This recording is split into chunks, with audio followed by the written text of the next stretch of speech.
बच्चों, आज हम पढ़ेंगे कक्षा 8 सामाजिक अध्ययन के अंतर्गत संसाधन एवं विकास विषय का चौथा पाठ कृषि। आप देख रहे हैं यहाँ पर, यह है आपका पाठ 4 कृषि। हम आपको बताएंगे इस पाठ से संबंधित प्रश्नों के उत्तर, लेकिन एक बार पाठ को जरूर देख लें ताकि आपको जो यहाँ पर प्रश्नों के उत्तर बताए जाएंगे उन्हें आप अच्छे से समझ सकें। तो चलिए शुरू कर लेते हैं पाठ से संबंधित प्रश्नों के उत्तर। चलिए सबसे पहले जान लेते हैं, पहला प्रश्न है आपका, निम्नलिखित प्रश्नों के उत्तर दीजिए। और प्रश्न क्या है? फर्स्ट है यहाँ पर, कृषि क्या है? तो जानते हैं आप कृषि क्या है। उत्तर लिखेंगे, कृषि फसलों, फलों, सब्जियों, फूलों को उगाना और पशुपालन संबंधित सभी क्रियाएं कृषि कहलाती हैं। कृषि एक प्राथमिक क्रिया है। तो इस प्रकार से आप अपने पहले प्रश्न का उत्तर लिख सकते हैं। देख रहे हैं ना आप, ये है आपका पहला प्रश्न और उसका उत्तर। इसके बाद बच्चों अगला आपका प्रश्न है सेकंड वाला, उन कारकों का नाम बताइए जो कृषि को प्रभावित कर रहे हैं। तो कौन कौन से कारक हैं बच्चों? उत्तर में लिखेंगे, कृषि को प्रभावित करने वाले कारक, नंबर 1 स्थलाकृति, नंबर 2 मृदा और नंबर 3 जलवायु। समझ गए ना आप? इसी प्रकार से आपने पाठ में पढ़ा होगा बच्चों। तो ये है इसके कारक। इसके बाद अगला है आपका थर्ड क्वेश्चन है यहाँ पर, स्थानांतरी कृषि क्या है? इस कृषि की क्या हानियां हैं? तो चलिए जान लेते हैं उत्तर। उत्तर में आप लिखेंगे, स्थानांतरी कृषि, स्थानांतरी कृषि में वृक्षों को काटकर और जलाकर भूखंड को साफ किया जाता है।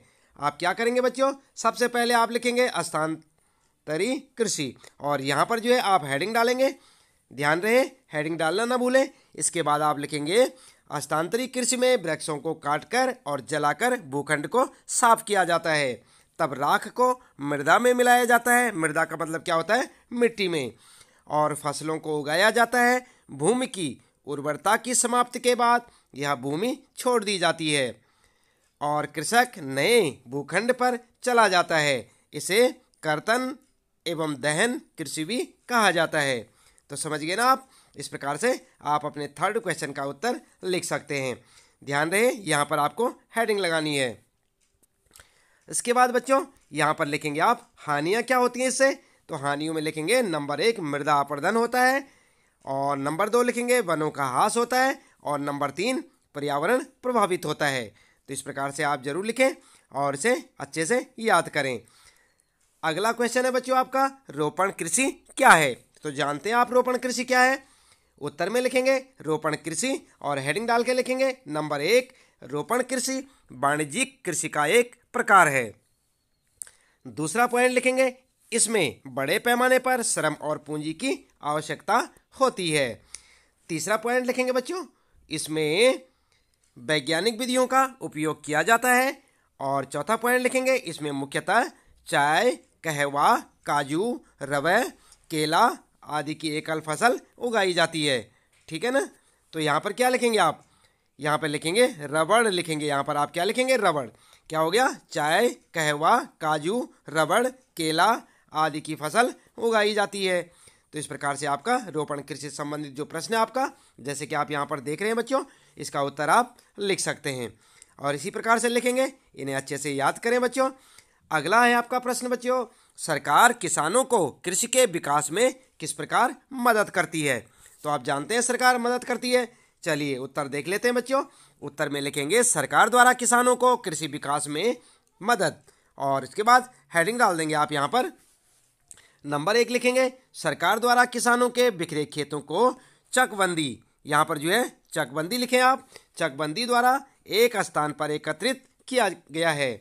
दूसरा पॉइंट लिखेंगे, सरकार किसानों को उर्वरकों, कृषि उपकरणों तथा कीटनाशकों के लिए आर्थिक सहायता प्रदान करती है। समझ गए ना आप?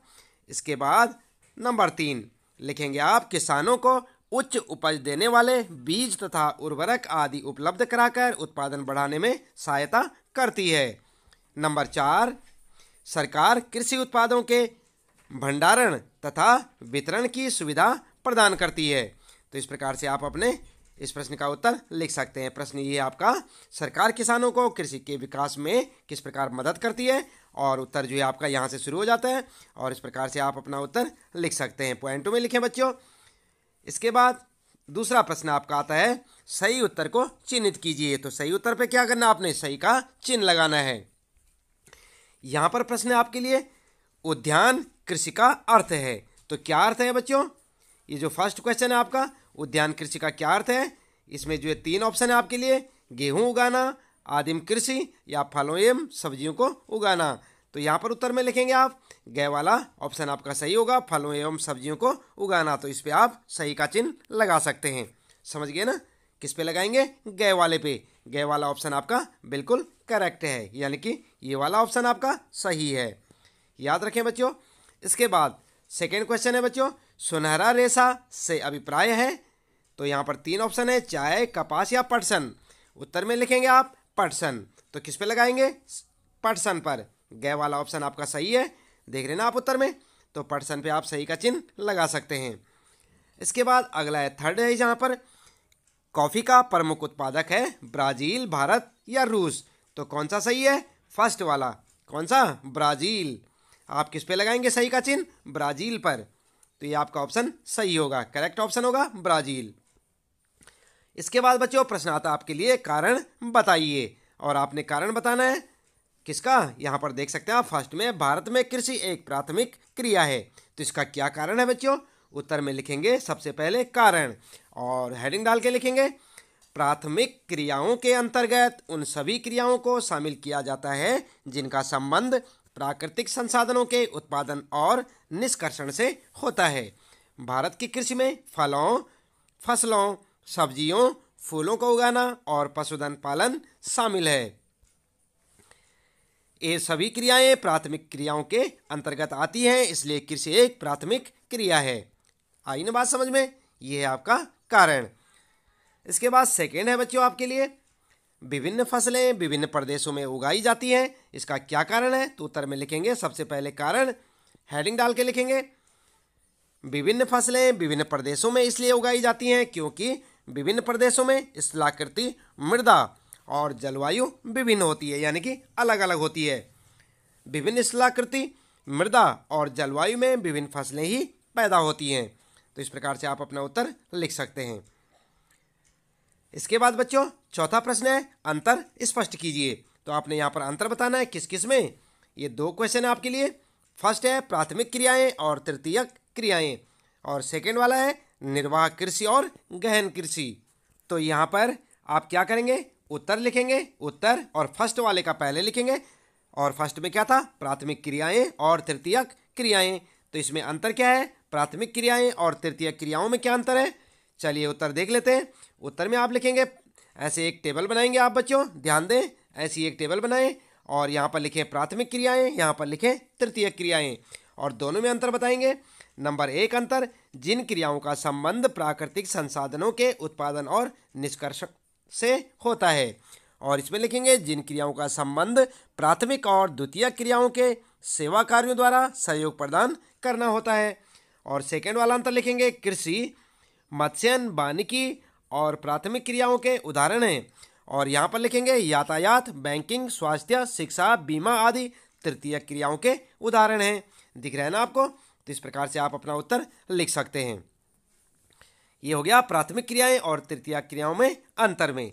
उसके बाद सेकेंड वाला है, अंतर बताने के लिए निर्वाह कृषि और गहन कृषि में अंतर बताइए।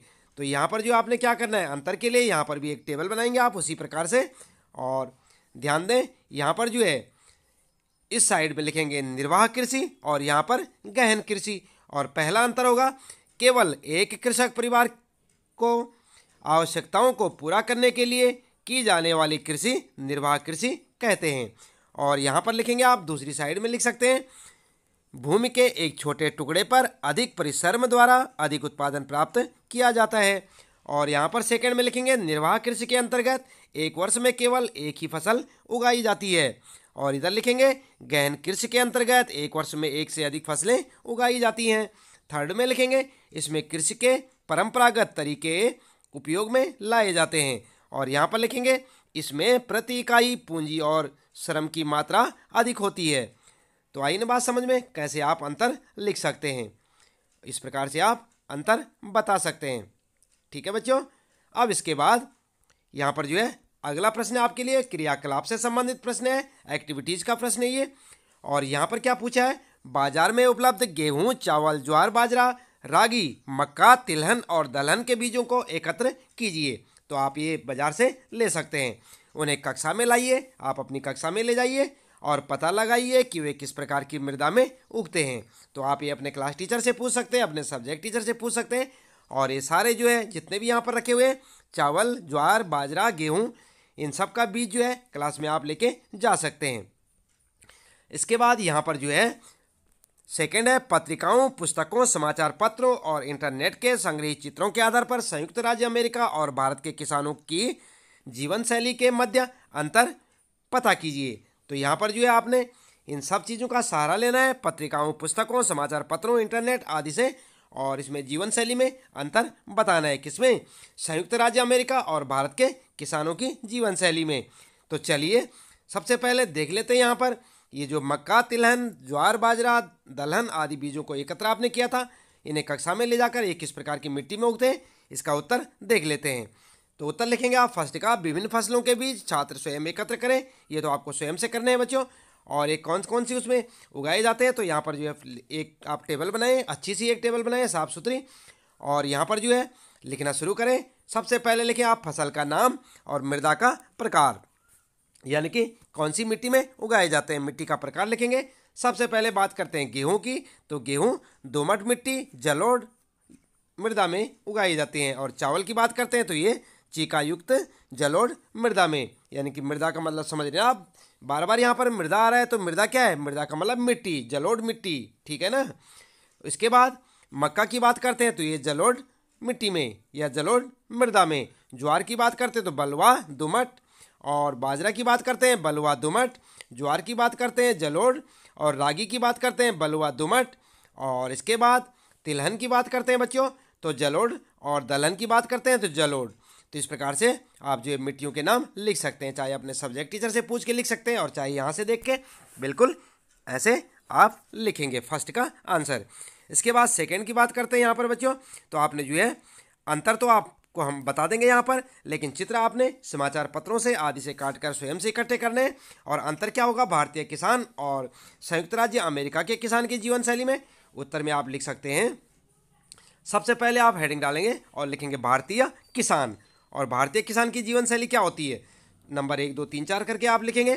तो भारत में फार्म का आकार छोटा, लगभग 1 से 5 हेक्टेयर होता है। इसके बाद दूसरा पॉइंट लिखेंगे, किसान मुख्य रूप से गांव में रहता है। भारतीय किसान तो आप जानते हैं ना, अगर आपके पास भी खेती बाड़ी वाले हैं आप, तो आप भी गांव में रहते होंगे। तो भारतीय किसान कहाँ रहता है बच्चों, गाँव में। तीसरा पॉइंट लिखेंगे, किसान वर्ष में कम से कम 2 फसलें उगाता है। और चौथा पॉइंट लिखेंगे, किसान अपने मित्रों और बुजुर्गों के साथ साथ सरकारी कृषि अधिकारियों से कृषि कार्यों के संबंध में सलाह लेता है। और पांचवा पॉइंट लिखेंगे, किसान खेतों की जुताई भाड़े के ट्रैक्टर से या बैलों से परंपरागत तरीके से करते हैं। छठा पॉइंट लिखेंगे, किसानों के पास भंडारण की सुविधाओं की कमी होती है। अब बात करते हैं यहाँ पर कि संयुक्त राज्य अमेरिका का जो किसान होता है उसकी जीवन शैली कैसी होती है। तो यहाँ पर आप लिखेंगे, संयुक्त राज्य अमेरिका में फार्म का औसत आकार 250 हेक्टेयर होता है, यानी कि भारत के जो खेत होते हैं इनसे कई गुना बड़ा। इसके बाद दूसरा पॉइंट लिखेंगे, किसान सामान्यतः फार्म में रहता है। तीसरा पॉइंट लिखेंगे, किसान वर्ष में 1 फसल उगाता है। चौथा पॉइंट, किसान उर्वरक कार्यक्रम की योजना बनाने में वैज्ञानिक मदद लेता है। उसका कंप्यूटर उपग्रह से जुड़ा हुआ है जो किसान को उसके खेत की यथार्थ तस्वीर देता है। और इसके बाद पांचवा है, किसान ट्रैक्टरों, बीज बोने की मशीनों, समतलक, संयुक्त हार्वेस्टर और प्रेशर नहीं लिखें, यहाँ पर लिखेंगे आप क्रेशर का उपयोग कृषि संबंधी विविध संक्रियाओं में करता है। और इसके बाद जो है छठा लिखेंगे, अनाज स्वचालित अन्न भंडार में संचित किए जाते हैं अथवा बाजार अभिकरणों यानी कि मार्केट एजेंसियों में भेजे जाते हैं। तो इस प्रकार से आप अपने उत्तर को लिख सकते हैं। किसमें, जो भारतीय किसान, सबसे पहले लिखेंगे आप भारतीय किसान की जीवन शैली, इसके बाद आप लिखेंगे संयुक्त राज्य अमेरिका के किसान की जीवन शैली के बारे में। इसके बाद बच्चों अगला प्रश्न आता है आपके लिए, आओ खेलें। शब्द पहेली को दिए संकेतों की मदद से हल कीजिए। तो आपने देखी थी शब्द पहेली, अपनी पाठ्य पुस्तक में आप देख सकते हैं। और कैसी हो? वर्ग पहेली के उत्तर अंग्रेजी के शब्दों में हैं। और यहाँ पर जो है इस प्रकार से आपके लिए के वर्ग पहेली दी हुई है, आप इसे देख सकते हैं। अपनी पाठ्य पुस्तक में देखें बच्चों, पूरा चित्र आपको दिखाई देगा। यहाँ पर दिख रहा है नहीं? ये है आपका पूरा चित्र। और इसके बाद जो है यहाँ पर आप क्या करेंगे, यहाँ पर जो है आप लिखेंगे, एक टेबल बनाएं आप, और यहाँ पर आप देख सकते हैं बाएं से दाएं, ऊपर से नीचे। फसल जिसे अपवाहित उपजाऊ मृदा, मध्यम तापमान पर और तेज धूप की आवश्यकता होती है। तो इस प्रकार से आप इन्हें जो है अपनी नोटबुक में नोट करेंगे। दिख रहा है ना आपको यहाँ पर? तो इस प्रकार से ऊपर से नीचे और बाएं से दाएं के लिए आपको जो संकेत दे रखे हैं वो इस प्रकार से यहाँ पर दिए हुए हैं। आप इन्हें पढ़ें और इन्हें जो है अपनी नोटबुक में नोट करें। इसके बाद इसको हल कैसे करना है, चलिए देख लेते हैं। बाएं से दाएं, तो यहाँ पर जो है बाएं से दाएं में आप लिखेंगे मेज यानी कि मक्का, और ग्रीन रेवोल्यूशन यानी हरित क्रांति, और व्हीट लिखेंगे यहाँ पर गेहूँ, और जो है यहाँ पर निर्वाह कृषि, और इसके बाद डेयरी फार्मिंग, और फिर विटीकल्चर। कैसे लिखेंगे? बाएं से दाएं। आप समझ गए ना? बाएं से दाएं यानी कि बायां कहाँ होता है आपका? यहाँ से और शुरू करके इधर को, ठीक है। और उसके बाद ऊपर से नीचे, तो ऊपर कहाँ? यहाँ से शुरू करके ऐसे नीचे को। तो यहाँ पर लिखेंगे मिलिटेस, स्थानांतरित कृषि, एग्रीकल्चर, हॉर्टिकल्चर, कपास, और इसके बाद रोपड़ कृषि, जूट, चावल, और प्राथमिक क्रियाएं या प्राथमिक क्रिया। तो इस प्रकार से आप जो इसका उत्तर लिख सकते हैं, ऊपर से नीचे ऐसे में और बाएं से दाएं। तो बच्चों इसके साथ ही यहाँ पर इस पाठ से संबंधित प्रश्नों के उत्तर आपके समाप्त होते हैं। उम्मीद है कि आपको अच्छे से समझ आए होंगे। तो आज के लिए इतना काफ़ी है बच्चों, मिलते हैं फिर अगली वीडियो में, और तब तक के लिए लेते हैं आपसे विदा। आपका दिन शुभ हो।